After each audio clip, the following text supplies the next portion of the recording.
Мен Байжұманова Айгүл Жұмағазықызы, Алматы қаласы химия-биология бағытындағы Назарбаев зияткерлік мектебінің қазақ тілі мен әдебиеті пәні мұғалімімін.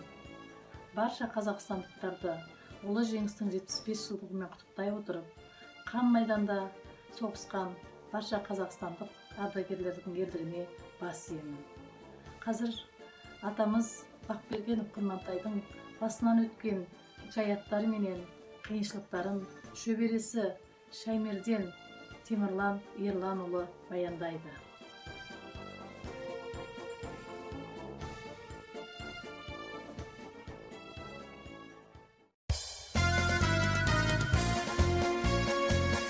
Менің атам Бақбергенов Құрмантай Иманғалиұлы, Ұлы Отан соғысының ардагері, 3 және 2 даңқ орденінің иегері.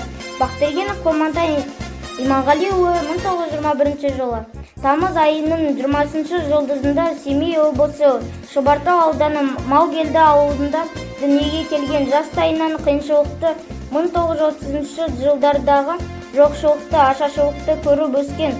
Атамыз шыдамды, төзімді, шымыр әрі адал да турашыл болып ер жетті. Менің атам 1942 жылы соғысқа аттанғанда небәрі 17 жаста еді. Өзінің телехранителі дейміз, орыстың жігіті, Федор деген жігіт, өзінің командирін тастап, өзінің басын сауғалап, қашып кетіпті. Маған сондай жалынышты көзбен қарады.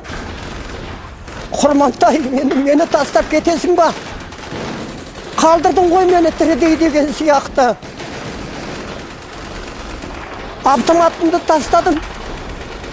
Командирімді арқама салып алып, жаңағы елдің барлығының кетіп бара жатқан бақытына қарай, орманға қарай мен де жылжыдым. Қанша жүгіргенім белгісіз, 5 минут жүгірдім ба, 10 минут жүгірдім ба, кім оны есептеніпті.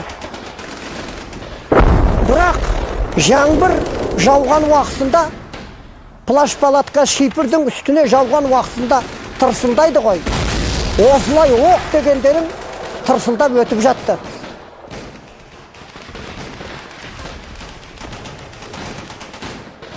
Орманның ішіне жеттім. Жүрегім шығып кете жаздады. Үлкен кісі болатын яғы. Менен 3-4 жас үлкен, салмағы да үлкенірек болатын. Әбден кішкене тынысымызды, демімізді алғаннан кейін қатты терледі де есін жинады. Сонда маған айтқан бірінші сөзі: Құрмантай, мен қайда жатырмын? Орманның ішінде жатырсың деді. Менің адъютантым қайда? Мені қорғаушым қайда? Сенің қорғаушың сені осындай қиыншылықта тастап, өзінің басын саудалап, өзі кетті. Кім алып шықты деді мені. Мен алып шықтым деді. Еңбектеп келіп, менің аяғымнан ұстап, құшақтап, Құрмантай, бұл өмірде тірі жүрсем, әке-шешемді ұмытайын, сені ұмытпаймын. Егер осыдан тірі жүріп үйленсем, баламның атын Құрмантай қоям. Осындай жолдастым баяғы борышымды атқардым.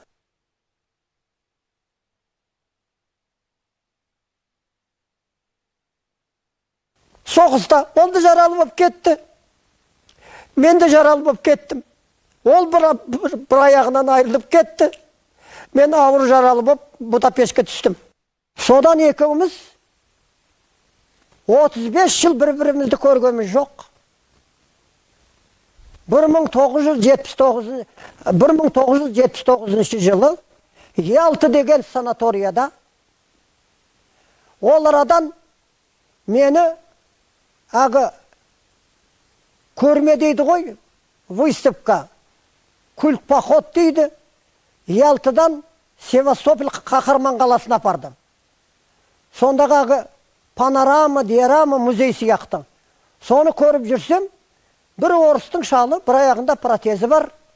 Ол жанада сықыр-сықыр етеді, қайта-қайта келіп менің бетіме қарайды. Сосын мен неге менің бетіме сен қарай бересің деді. Сен қазақсың ба деді. Қазақпын дедім. Егер сен фамилияңды айтсаң, мен сенің атыңды айтып берейін деді. Менің фамилиям Бақбергенов дедім. Тиесі Құрмантай деді. Өзің кімсің деп еді. Бір аяғын көрсетті ғой. Міне, мен кіммін? Сен болмаса мен немістің танкісінің астында қалмайын ба? Тірідей. Түніменен бір түн жаттық гостиницада. Есіңде ме дейді. Орыстар айтады, помнишь дейді. 4 жыл соғыстағы барлығын бір күнде есіңе түсіресің ба? Екеуміз әңгімелесіп жатып, таң ата бастағанда маған айтқаны, сенің омырауыңда ордендарың бар ма деді. Бар дедім. Немене бар? Медаль сатпағы бар. Сонан кейін Даңғордың 3-шісі бар, Кален майданында алған дедім. Кален майданында алған. Құрмантай, мен сені Даңғордың 2-ші дәрежесіне ұсынғам. Сен осының алдындағы соғыста немістің 2 танкісін түсіргесің. Оның үстіне өлейін деп жатқан тірі командирді алып шықтың. Осы 2 істеген ерлігің үшін сен Даңғордың 2-ші дәрежесіне менің ұсынғам. Оның нөмірінде білем. Сен маған үйіңнің адресін тастап кет, 1 айдың ішінде саған тауып берем деді. Маған ол орден не керек дедім маған.